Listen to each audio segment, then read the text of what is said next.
सो hi everyone, इस video के अंदर हम लोग डिस्कस करने वाले हैं न्यू कीवर्ड के बारे में। न्यू कीवर्ड क्या है एंड कहाँ पर यूज़ करते हैं, किस लिए यूज़ करते हैं न्यू कीवर्ड को, इस वीडियो के अंदर डिस्कस करेंगे। सो पूरा वीडियो को ध्यान से देखिएगा।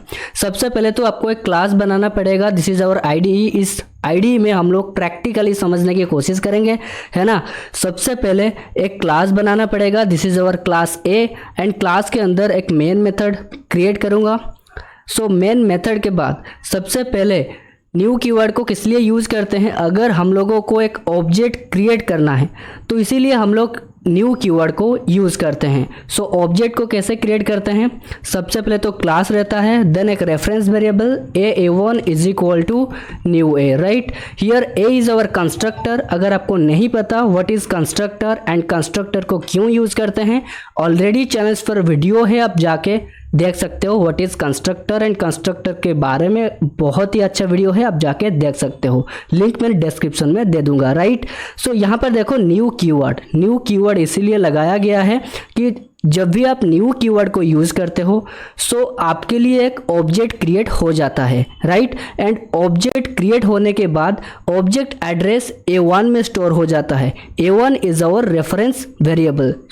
सो अगर मैं और एक ऑब्जेक्ट को क्रिएट करना चाहूँगा then a2 is equal to new A, right. यहाँ पर दो ऑब्जेक्ट क्रिएट हो गया है। देन यहाँ पर जो एक ऑब्जेक्ट क्रिएट हुआ है, इस ऑब्जेक्ट का एड्रेस a1 में स्टोर है, देन इस ऑब्जेक्ट का एड्रेस a2 में स्टोर है। Then system dot out dot println a1 को प्रिंट कर दूंगा, देन a2 को प्रिंट कर दूंगा। कोड को एग्जीक्यूट करता हूं।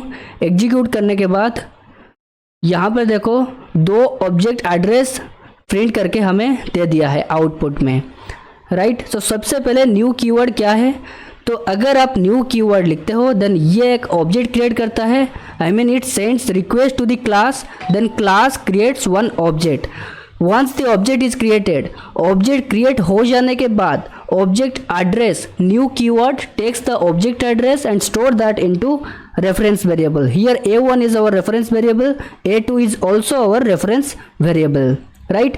सो नाउ क्वेश्चन आता है ऑब्जेक्ट हम लोग क्रिएट क्यों करते हैं। सो सबसे पहले यहाँ पर एक इंस्टेंस वेरिएबल बनाता हूँ, int i is equal to 10। Then I want to access this instance variable. So अगर हम लोगों को एक इंस्टेंस वेरिएबल को एक्सेस करना है, if we want to access a non static member then we need one object.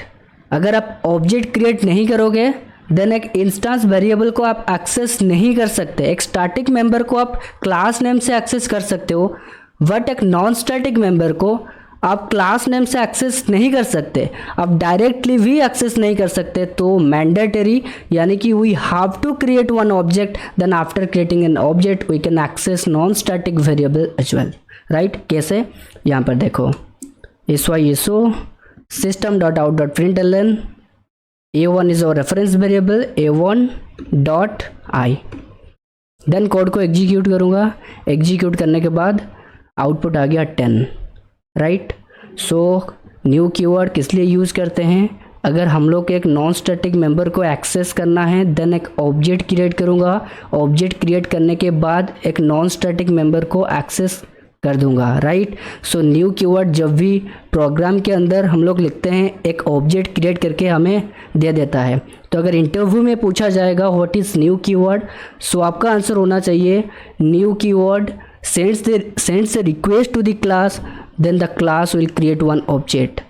After the object is created, then new keyword takes the object address and store that into reference variable. That's it guys, ये था new keyword and constructor के बारे में अगर आपको नहीं पता तो जाके आप चैनल पे वीडियो है, आप जाके देख सकते हो।